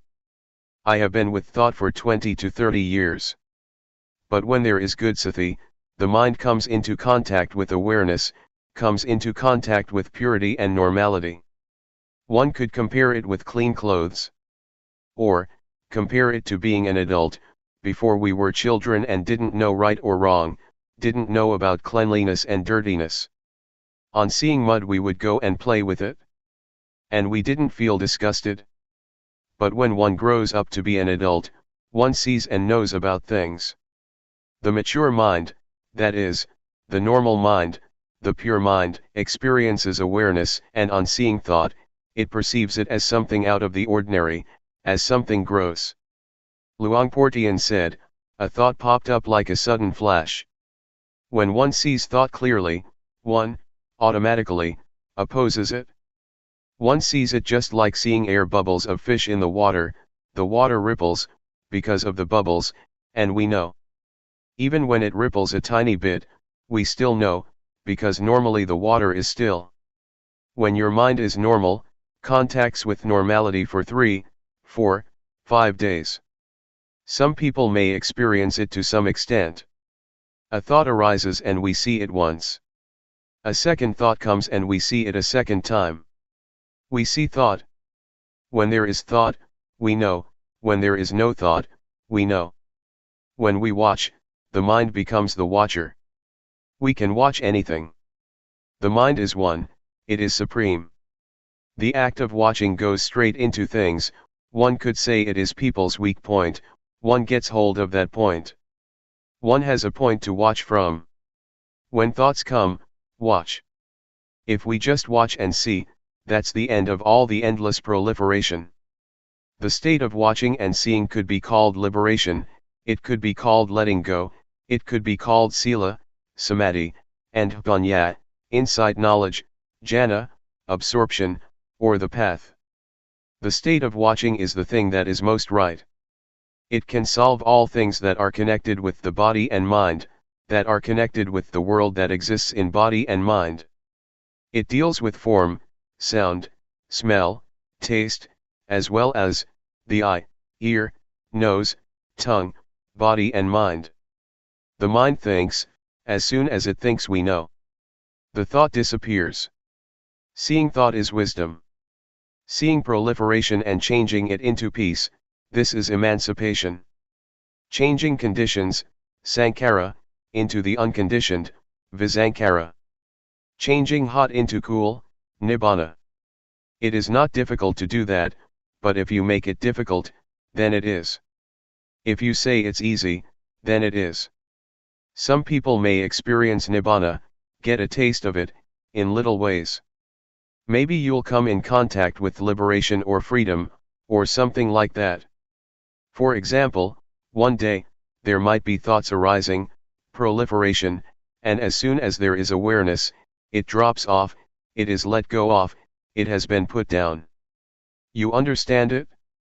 You realize what it is. Your very thoughts? Don't think that there is something to realize outside of this. Whatever you may meet that is external, that's not it. Don't fool yourself. Don't look for results far away. A wise man looks at what is close by, as a Thai proverb says. Anger, desire, and delusion are over here. Don't depart from awareness, watch things with awareness over here. Now, the mind is all right, it is normal. It won't be long and it thinks again. We watch that. Watch it clearly. Become familiar in watching, and skilled. Be a champ in watching. It is good to see suffering. To see suffering is the most excellent thing. Clearly seeing the suffering of Rupa and Nama. Suffering gives rise to Buddha. If there was no suffering, there would be no Buddha. Don't be the one who is suffering, see it. To see suffering is to be the Buddha, a little Buddha. The Buddha is the one who knows, the awakened one, the joyful one. It doesn't mean a person, rather, it is the quality of knowing, of being awake, that is the Buddha. The state of seeing is a quality, it is the standard of life, it is the path. But the state of being, caught up, is ill fortune, it is bad luck. One can be all things, one can be the one who is hot, cold, hungry, good, not good, or whatever. The state of seeing, on the other hand, is the inheritance of spirituality. In the beginning of the development of awareness, one must do it with intention, intentionally moving the hands and feeling it, feeling it. When you do it a lot, you'll come to love it. If you experience awareness, you'll love it with your whole heart. You feel satisfied and joyful. You feel that you don't want anything else in life. It is right here, fullness of heart is right here. In the beginning some people may not yet be fluent, and not yet see the value. They practice half-heartedly and don't really make contact. But when you make contact with awareness at the hand moving, you will become familiar with awareness. It is not ordinary awareness, when you do it a lot, it turns into responsibility, it is a protecting, it is caring. If we try to experience awareness, love will spring up, we won't be fooled again, we don't want anything else, we are content and we love this method, we are satisfied with it. We were born for this state of awareness. Once we have experience with this method, We are safe, utterly pure, and we don't have problems or suffering. We are diligent to experience awareness, and a whole heap of stuff comes to an end. I'm talking about things that are possible. Everybody can try it out, to build up and experience awareness, and you will come to know the facts for yourself. May you all participate in studying this matter, because I really can't do your practice. Awareness is not something to flatter or extol people with, as some public speakers do concerning merit. I have been speaking on the Dhamma, I haven't spoken about anything else. Dhamma is nature, ordinariness. The things that I have spoken about are things that exist in all of you. I didn't talk about things outside of you. Our duty is to put forth effort and try to develop awareness, being aware of raising the hand. Be aware of the body. As for the mind, don't go and look for it, but when it thinks, then watch and know it. Don't make it into your focus point, just watch thoughts when they arise. At first, try to be aware of the body. Walk and sit. When the mind comes up with a thought, know and don't be caught up in it, see thought. Then, return to awareness of the body. This is the method that I'm teaching you. I speak so you may hear. You are the ones who are listening, reading. Having listened, put it into practice. If this is the way it is, then there is hope for Buddhism. Well, I guess this is enough. I don't talk so much in order for you to remember, I talk in order for you to see clearly. I talk in order for you to go ahead and do it. Answers to some questions and some experiences in training in awareness. Question, talking about not clinging, when somebody who is used to saying whatever he or she likes, gets angry and abuses someone, they let go and feel all right. It seems as if such a person doesn't feel troubled about it. But in fact there is a kind of clinging, isn't there? Luangpor Teean, in such a case, one is completely overwhelmed by defilements, that is not letting go. Rather, the defilements are satisfied, having eaten to their heart's content. Question, but they don't have any suffering, it doesn't make them feel uncomfortable. Luangpor, defilements get to a point where they are full. Swearing at someone makes one feel good, right? Question, sometimes we do things that are not so good, like being angry and reacting in a heavy way, but if we don't think about it we feel all right. Others, who are good people with ideals usually think about their actions. Is that good or bad? Thinking about one's actions is more suffering than not thinking about them. Luangpor, it is good because one looks after one's virtue. There is still suffering, but one recognizes the difference between one's own and another's goodness and badness. One knows what the results of different actions are, because one reflects on them, stepping into other people's shoes. Then, one should learn to let go and take the experience as a lesson, the good ones as well as the bad ones. Question, I've heard a monk say that a practitioner is like someone who learns to drive a car, at first it's awkward and quite difficult. Luangpor, it's like that. Learning to ride a bicycle is the same, at first it's hard to keep in balance, sometimes you want to make a right turn but instead you make a left. Or you see an obstacle in front of you and you try to avoid it, but you run right into it. It takes a lot of sweating and quite some time, before you find your balance. But what's it like when you've trained yourself? Easy, everything is automatic, no matter where you go you're fluent and skilled. Question, it's really hard to train like that. Isn't it better to not train at all? Luangpor, well, then you can't ride. If we don't train our minds we will be servants of circumstances and desires. This will make one go up and down throughout one's life. Question, what was your experience like when you first set out to practice, did you have obstacles or was it easy? Luangpor, oh, it was really awkward and difficult. At first, I felt very uncomfortable and fed up, why do I have to sit here and practice like this? The mind was raising objections like this all the time. But I challenged myself and kept on training. When I had trained myself more and had fixed on awareness more continuously, the mind's arguing began to diminish. There was more awareness and it was more continuous. After that, I found the way. When awareness became awakened, I really found the way. I saw Rupa and Nama. I saw the three characteristics, I saw the states of the body and the mind arising. My life during that period was nourished with joy. The mind didn't wander, there was really clear awareness that was independent. But at first, it was a real hassle, I had to put a lot of effort into it, and I felt uneasy and burdened. Actually, I've trained in the method of using the mantra, Bhudo before. I practiced with that until I was skilled at it. But I still got angry, I couldn't deal with suffering. When I trained in developing awareness, it was very hard in the beginning, because there was still opposition in the mind. However, when I continued to make effort and awareness became crystal clear, I got to know that this method is actually not difficult and bears lots of fruit. Afterwards I felt that the method of mantra recitation is much more difficult. Question: how do you mean more difficult? Do you mean that there is more opportunity for the mind to wander off? Luangpor: no. When I trained at Bhudo, I was just beginning. But when I could do it, I felt that I was still stuck, I was still besieged with agitation and worry. Later, when I switched to this method, it was easier than the recitation method. I'm somebody who likes to train himself, and so I didn't have to force myself a lot. I had confidence in learning from my experiences. Never mind if others don't do it, but I have to be able to train myself, and do what is right.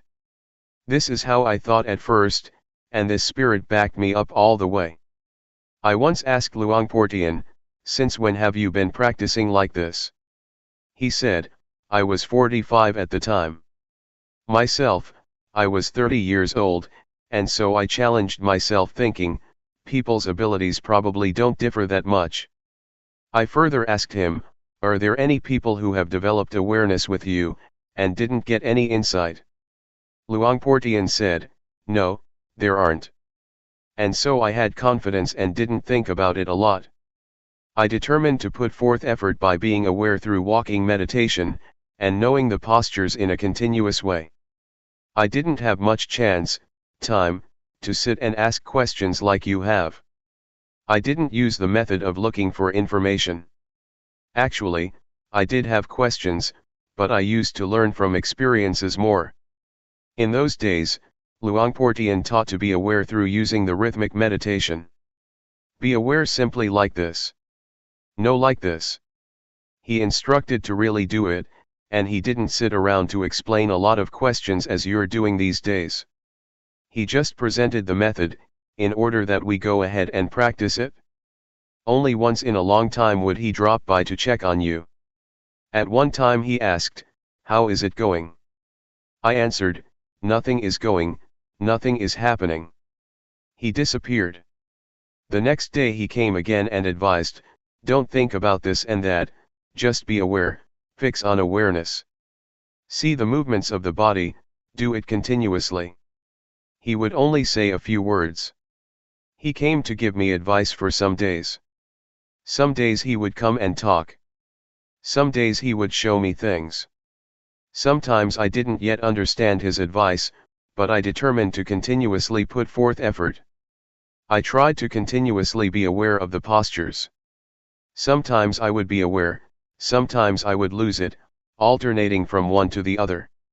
It took me a full month to understand the state that Luangpor Teean was talking about. When sati became prominent, awareness was awakened and established. It felt like I had really found the path of life.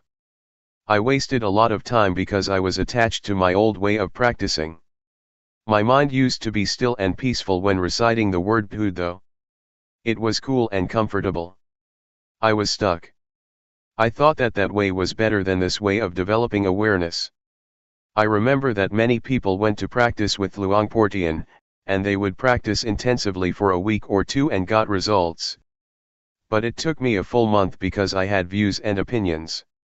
Question: I once trained myself doing walking meditation and rhythmic meditation, but after a while I return to watching the breath at the same time, because I have trained in anapanasati, awareness of breathing before.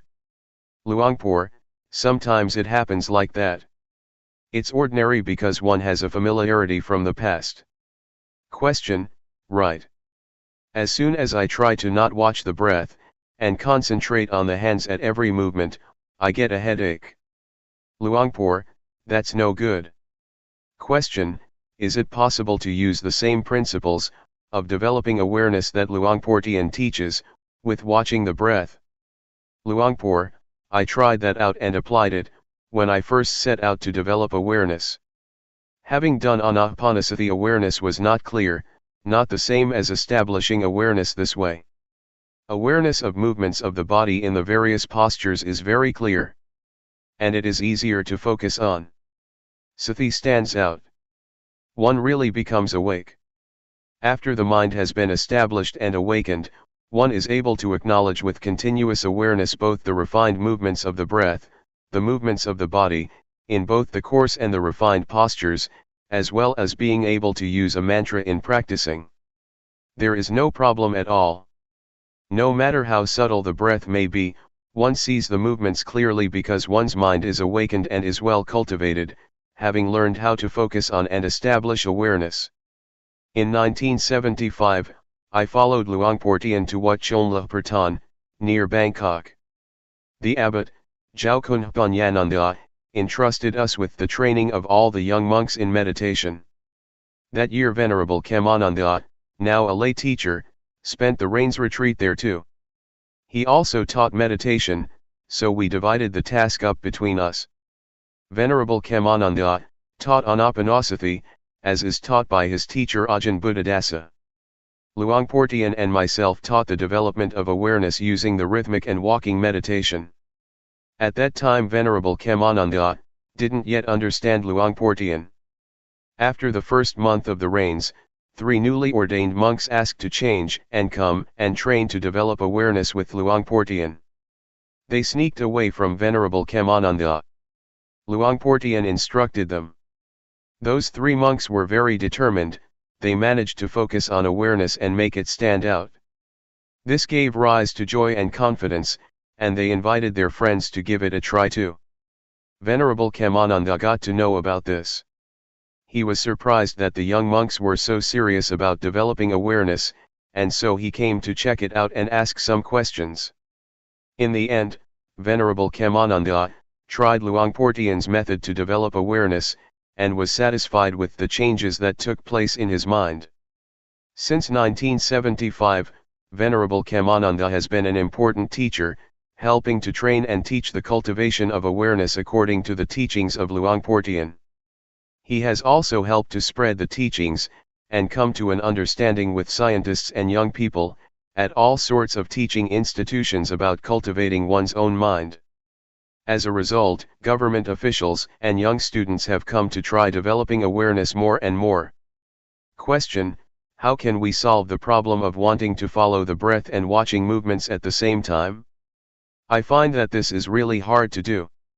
Luangpor, well, one has to be diligent in aiming for awareness. Make yourself comfortable and try to be aware. You don't need to make all-out efforts or force yourself. When you lose awareness while watching the breath, then let go at first. Never mind if the mind goes off sometimes. On realizing that your mind has wandered off, you come back again to a new moment of awareness, and, so doing, you put down the thought or object that made you lose awareness. Train to bring up awareness. Do it at ease. Don't go and force yourself, wanting things to be like this or that, because the more you force yourself the more the mind thinks and goes into turmoil. Be aware continuously. When you have awakened awareness, the wandering of the mind will disappear by itself. Question, in watching the movements, do we have to see the various postures at each moment? Luangpor, there is no need to determine to see the various postures. Just train to be more and more aware, and when awareness becomes awakened, this awakeness of the mind will see the various postures more clearly by itself. Question, at first, I tried to watch the movements with every move, in an intensive way. Luangpor, that's not the way to do it. Just train to bring up more awareness, making it more continuous. However you move, let the mind be aware of it, see the process of moving continuously. When your mind starts to think of this and that, or some mood arises, don't get annoyed or try to stop it, don't be interested in what's happening, rather, turn back to being aware, wake up awareness. First, train in establishing awareness. When awareness is awake and established, it will be easy to see thought, and to keep up with the arising moods, not being caught up in them. Awareness will be clear and it will happen by itself. Question: when I first tried, I tried to concentrate in order to not follow or think anything else. Luangpor, don't concentrate, it will give you a headache. Question: from your experience, do you find that focusing on the breath gives good results? Luangpor, there are good results when one does it in the right way. Question: but I doubt whether there will be progress or not. As far as I have practiced, there was peace but no more than that, I'm still as caught in moods as I was before. Luangpor, peace is samatha, it is just the basic stage. It is a state of mind. In developing awareness, one doesn't get peaceful, not that kind of peace. When awareness is awakened, it turns into Vipassana. It is wisdom knowledge, it sees the body and the mind. The walking meditation and the rhythmic meditation, moving the arms about, is a method, it is an exercise to focus on awareness. We take the movements of the body to be a sign, nimitta, and a base. It is the foundation for waking up sati, and making it continuous. When we have established awareness, we will see what's going on in the body and the mind as it is. Just the awakeness of the mind, the state of having sati sampajanya, that is completely awake, is enough to bring happiness and normality to your life. The result of awakened awareness is wisdom knowledge. This means to see all things as they actually are in reality. The kind of seeing that is important to guide life, to the overcoming of suffering and all kinds of dis-ease and dissatisfaction, is to see thought and views, to see the process of proliferation in oneself. We see this, and we are really faced with suffering. We really see the states, characteristics, and the arising and passing in our minds. It is a seeing through sati sampajanya, that is established and awakened. No matter what state or condition we see, we can abandon it. We abandon things in stages, for example various views and opinions. We really see these things. Question: does this mean that training in anapanasati cannot lead to insight? Luangpor, it can. If we don't wallow in watching the breath until we become peaceful. Train in watching the breath with sati, being aware of it. Whether you're watching the long or the short breath, watch with awareness. Awaken awareness and remember that you focus on the breath in order to arouse sati, and train the mind to have recollection, and awareness that is more awake, not to let yourself follow and be caught up in the passing thoughts and moods. We develop awareness in order to live our lives with awareness. We depend on awareness and awakeness to work with the mind. To see thought, to see one's various views and opinions. We see it so that we can diminish them, abandon them, let go of thoughts, and put down various moods that we used to be deluded by. And so we must be careful that we don't train the mind for any other purpose. Question: there is a book of Ajahn Buddhadasa, which teaches not to train in anapanasati just to make the mind peaceful, but in order to see rupa nama and the three characteristics. Luangpor, right? He teaches to reflect on the three characteristics and see one's mind, to see what's happening in one's life. He doesn't teach people to get stuck in peacefulness. Peace and coolness are very delicious, I have been addicted to it. It's like drugs. The trained mind is cool and still. I certainly was immersed in those states. When I went to work on the fields, I wanted it to be evening quickly, so I could go back home and practice meditation in my room. I would make the mind peaceful. I was really attached to it. Question: I used to practice mindfulness with breathing, but I only got as far as peacefulness, I didn't know what to do next. Luangpor, there are two kinds of peace, one is stillness, the mind is peaceful and secluded, but the other kind is peace because we have sati sampajanya, and are awake. Moods and thoughts cannot enter and become powerful in our minds. Life is free from complexity and turmoil, this is peace due to our ability to establish awareness. We don't let the mind think and proliferate following thoughts, beliefs, and desires that we are familiar with. We know how to allay ourselves from delusions, attachments, and conceits. This latter kind of peace is therefore the kind of peace that can be used. It should be developed, one should train to have and be it. One should practice to keep up with one's mind more. In your case, you have practiced anapanasati before, so just continue with it, but be careful. Don't immerse yourself in concentrating until you get stuck on peace and calm. Try to practice with awareness and awakeness. See the movements of the breath more and more clearly together with the mind waking up more and more. The breath is one thing, that which sees the breath is another thing, something that stands out. When intuitive awareness, sati sampajanya, is awakened, the seeing or knowing of thoughts in time with their arising, will happen by itself. Question: what I did before was to follow the breath. Sometimes the mind would think of other matters, and as soon as I realized that I lost it, I would come back to the breath. Sometimes peace would arise after a while. Luangpor, all right. Next time, as soon as you realize that you're getting peaceful, change your posture. Try to wake yourself up and watch the breath again. Or you change to focusing on a more coarse posture such as walking. You have to try to arouse awareness, don't just let it stop with the arising peacefulness. Question: sometimes when there is peace, the mind dives down and it is hard to pull it away, awareness is all gone. Luangpor, yes, that is an obstacle. You should change the posture, get up and do this, do that. Rub your face, rub your body. Make sure that you wake up and bring back awareness. Question: as we're practicing, a lot of thoughts that we don't intend to think tend to come up, and the mind jumps around like a monkey. When we have practiced with awareness, does that kind of thinking stop altogether?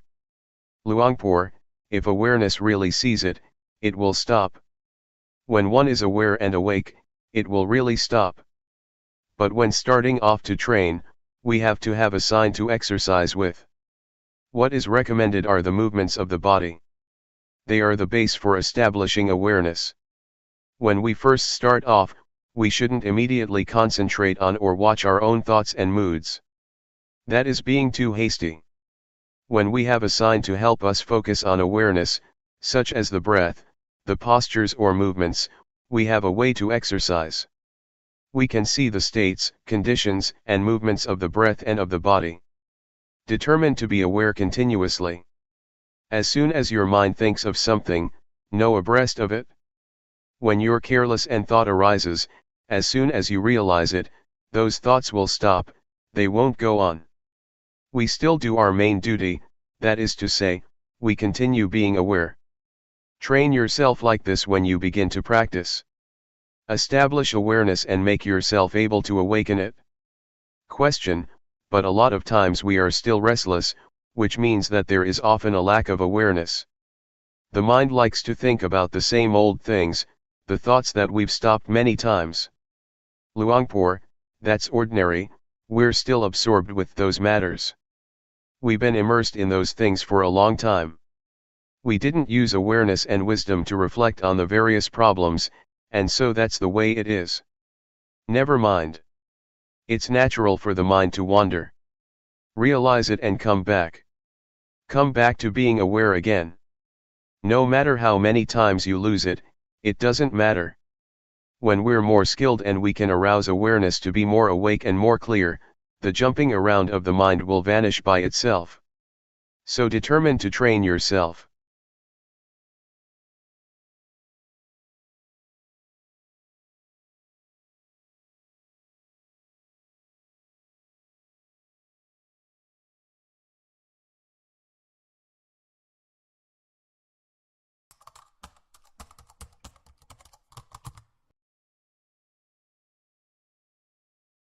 May all beings be at ease, whatever living beings there may be,